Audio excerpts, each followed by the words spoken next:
Добрый день, дорогие друзья! С вами снова Михаил Гейко, канал Протоцивилизация. Мы опять вернулись в древний Себаста. Отличное название, это я запомню. В прошлом видео вы видели уникальное гидротехническое сооружение в форме Колизея. Вот я прямо сейчас на него смотрю, которое было перестроено какими-то византийцами, вот криворукими, как я люблю. И все это как-то история покрыла. Это зловещее преступление против здравого смысла. А сейчас мы все-таки вернулись, чтобы перейти через дорогу и осмотреть вот эти мегалиты, которые тоже видно, что все достроены. Здесь вот написана история. В V веке нашей эры якобы уже византийцы все здесь исполнили. Но мы понимаем, что это не так. Византийцы никак не могли исполнять вот такие бульники. Вот такую роскошную кладку византийцы не делали никогда в жизни. Им даже в голову не приходило. Вот что делали византийцы. Вот. Это прям византийская шляпа. Совершенно стандартная, типичная. Плюсики они могли выбить на блоках. Вот как здесь, например. Видно, что набитый плюсик на чужой кладке. А так, к византийцам мало вопросов на самом деле. Идеальная шлифованная поверхность обработанного мрамора. Вне всяких сомнений, это натуральный камень. Никаких следов от инструмента, я думаю, мы здесь с вами не разглядим. Но у меня вызывает сомнение, что вот это византийский кусочек, он скорее больше похож на древние технологии. Вот, например, если мы в другую сторону посмотрим, то мы видим, вот посередине стоит кусочек древней технологии, а вокруг все византийское. И, по-моему, это очевидно. Друзья, вот прямо на входе здесь валяются огромные мраморные блоки с офигенно сохранившейся поверхностью, и мы поэтому сразу же проверяем ее на ровность с помощью прикладывания линейки. Давайте-ка поближе. Значит, ваша задача смотреть на стык линейки и камня и находить там какие-то неровности. Но по ощущениям тактильным их нет, все очень четко. Тот самый круг, который я видел с дрона вчера, и который мне очень хотелось исследовать, оказался на проверку византийским творением. То есть, вот наведи, Олег, пожалуйста, вот сюда. Внутри мы видим, что выложен он максимально это из остатков каких-то более древних блоков. Но само назначение всего этого сооружения – это вода. Потому что вот идут выбитые в скальном массиве каналы водоводные. Но вот что вода? Что вода, Олег? Есть варианты? Нету. Здесь было очень много воды, друзья. Вот оттуда прям весь амфитеатр был залит водой. С амфитеатра сочилась во все стороны. Здесь скала, видно опять следы от инструмента. В современном мире, в нашем, такие следы оставляет разве только экскаватор с такой насадкой, которая делает так... Я не знаю, как она называется по науке, но отбойный молоток, да, спасибо. А человек не может процарапать такую фигню. Да и то, кстати, я не думаю, что от отбойного молотка так получится. Да. Это потому, что это четкие царапины прям. Такие же, кстати, точно, как и в амфитеатре там. Это прям четкие царапины. Очень хорошо видно, что они за раз оставлены. Что-то вот процарапывало скалу. И не просто процарапало, а служило причиной отделения отсюда огромных массивных блоков. Несомненно, это так. То есть мы понимаем, что здесь раньше был тоже массив скалы на моем месте.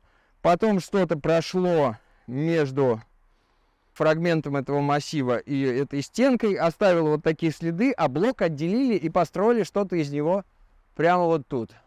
Какие-то инструменты пишите в комментариях. Может быть, это действительно долото, а мы просто ничего не понимаем. А между прочим, это мрамор. И на мраморе здесь очень хорошо видно, что, опять же, никакой ударной техники древние люди не применяли никогда практически. Вот. Подгребайте сюда. Очень хорошо видно. А вот это от тебя тень, а не от меня. Ты вставай на мое место. А я буду вот так вот показывать, что можно проследить след, и видно, что это тоже как будто нам смазано. Смазано. То есть выбиралось длинным пробором. Здесь стружка сходила от этого мрамора. Это было действительно камнерезное искусство, а не камнедолбильное. Вот это, кстати, колонны, они, по-моему, византийские, если честно. Ну, хотя трудно так сказать. Как тебе поверхность кажется? Я вижу прям, какая она неровная, да. Древние не позволяли себе немножко неровно. Они только все ровно делали. Немножко неровно — это сразу более поздней эпохи. Там видно, как она бугристая. Да, видно. Невооруженным взглядом.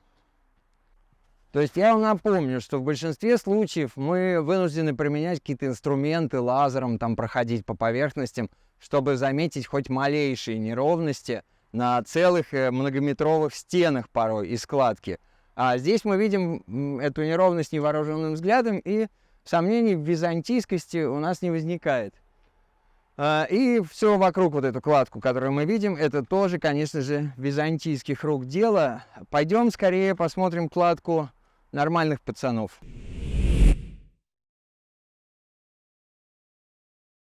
Значит, мы только что спустились вот отсюда, спрыгнули, чтобы, так сказать, прислониться к торчащей из земли вот этой кладке, которая, по нашему мнению, является собой настоящее произведение искусства и настоящее древнее творчество, и чтобы поковыряться еще вот в этом засыпе. Что мы видим там? Значит, первое, Олег, чекаем посуду сразу. Значит, вот посуда. Да, вот эта ручка какая-то торчит. В общем, давайте, друзья, у вас там 4К 60. Напоминаю, чтобы вы все повключали свои самые большие экраны. И в этих самых больших экранах поразглядывали, из чего же сделан этот знаменитый культурный слой. Который ни хера, конечно, не культурный. Нету никакого здесь сверху следа от наслоения. До самого верха лежат колотые камни. Вот это что? Это керамика. Вот она прямо на поверхности, ребята. Когда ходишь, вот она керамика. Она хрустит под ногами у нас здесь. И мало того, что она хрустит под ногами, она уходит еще на 2 метра. О, кстати, Олег, видел? Смотри.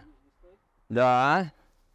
Снизу идет слой какой-то грязи. Да. До того, как начинается посуда. Вот здесь, видишь? Вот это? Это походу, блин, грязная вода села, если честно. Ну, как мне кажется. Друзья, зрители, как вам кажется, пишите в комментариях, что это за серый слой такой, почему он разрывает на 2 части все остальное. Вот здесь черепица, фрагмент посуды, идут ниже этого слоя и уходят дальше в землю туда. А выше этого слоя, вот здесь прям куча мала из посуды.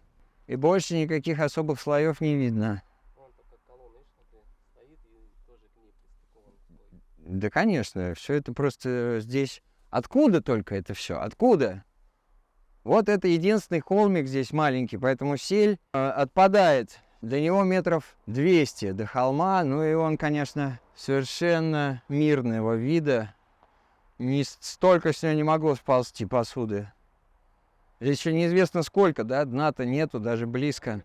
Вот она торчит, кость. Трубчатая кость. Вот фрагмент. Ну и что мусор делает забитый? Глубина, друзья, 1,30 м где-то. Может, древние поедали этих самых... Залегание? Да нет, поедали, безусловно, но... Кидали мусор. А если кто-то у нас разбирается в костях, киньте нам подсказочку, пожалуйста. Но костей часто бывает очень много вот в этом накроше. Вот еще, смотри. Трубчатая кость. Видно? Видно. Я думаю, Олег, что это человеке, потому что разрушения такие, что хрен отсюда сбежишь. Все просто взяло и обвалилось. Да, старые основания торчат из земли везде. Вот как такое можно утаить? Это как шило в мешке. Нет, говорят, византийцы все построили. Все, прям византийцы, привизантийцы.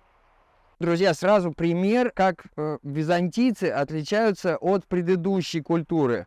Вот видите, проход. Классный, грамотный, ровный, аккуратный, мегалитический проход. Мы в него, соответственно, проходим, потому что он же проход. И куда мы попадаем? Правильно, в тупик. Выхода отсюда нет. А почему? Потому что все вот это построили византийцы. Им было плевать на древние проходы, им было вот так неудобно, поэтому они просто не стали его разбирать для своих нужд. С этим местом, в принципе, все понятно, поэтому мы сейчас рубанем немножко в тарелочку в этом красивом знаковом местечке и поедем в то место, как, Олег, называется? Штырен, это Чичеврен. В общем, полигональная крепость, роскошная, классная, в таком месте живописном, просто чума. И вот периметр этого города до сих пор возвышается над землей. К нему пристроена вот эта более поздняя часть, сразу видно и понятно. Потом все это засыпано. Вот здесь целая история, блин, нескольких поколений различных, нескольких культур. О, кто-то живет в палаточках. О, милота какая. Стоят палатки между деревьями просто. В 100 метрах пляж, вот там зеленая зона, барбекю. И такие стены роскошные торчат. Потрясающая кладка. Вот весь периметр. Абсолютно весь периметр. А мы едем на полигоналочку.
И я таки вернулся сюда.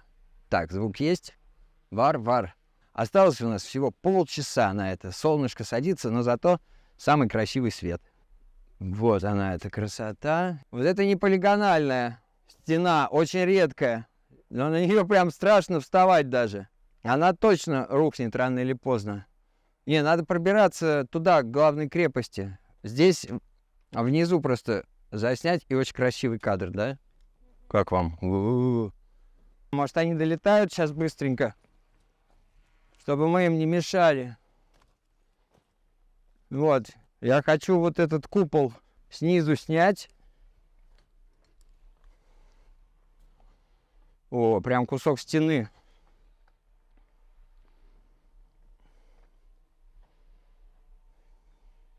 И колонны крошенные по фрагментам лежат.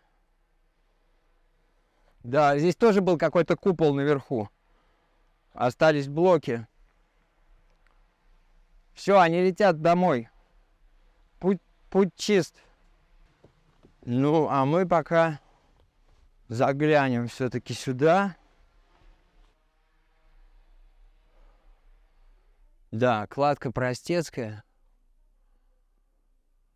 А купола хорошо обработанные. Ну, значит, вот так могли.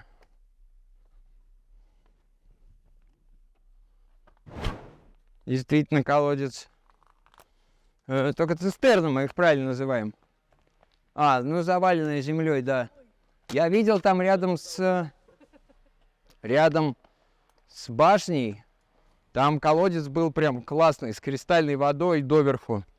Очень красивая картинка, ребята. Мы пытаемся пройти под адское жужжание мегапропеллера.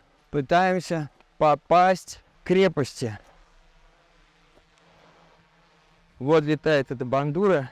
Мы сидим в кустах под звуки адского жужжания квадрокоптера, потому что, поскольку мы джентльмены, я летаю пока по дальнему периметру, чтобы у нас хоть что-то осталось. Но это последние лучи солнца. И мы все-таки успели на последнее солнышко. Насладимся тоже этой картинкой.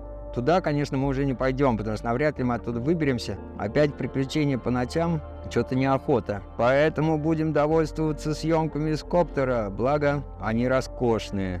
К сожалению, рассказать про это место особо нечего, потому что никаких упоминаний в интернете про него нет. Называется это Чатеорен, но это современное турецкое название. Древнего мне найти не удалось. Если удастся вам, обязательно напишите в комментариях. Ссылку на координаты я прикрепил в описании к этому ролику. Весь этот регион изобилует полигональной кладкой. И здесь мы видим схожую стилистику, то есть можем предположить, что культура, обладающая этой технологией, широко распространилась по этому региону.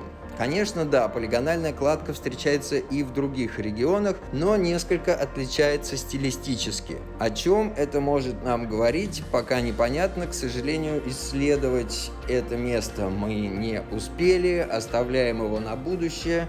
Кладем в копилку непосещенных, но очень желаемых мест. И обязательно вернемся туда, я думаю, уже этой осенью. Для того, чтобы подробно изучить эти древние города, присоединяйтесь к нам, пишите заявку в Telegram, который указан в описании к этому видео. Предположительные месяцы поездки – это октябрь и ноябрь 2023 года. Ну все, друзья, спасибо большое за просмотр. Убедитесь, что вы поставили лайк нашему видео, подписались на канал, а также, возможно, подписались на наши сервисы Boosty и Patreon. И до скорых встреч!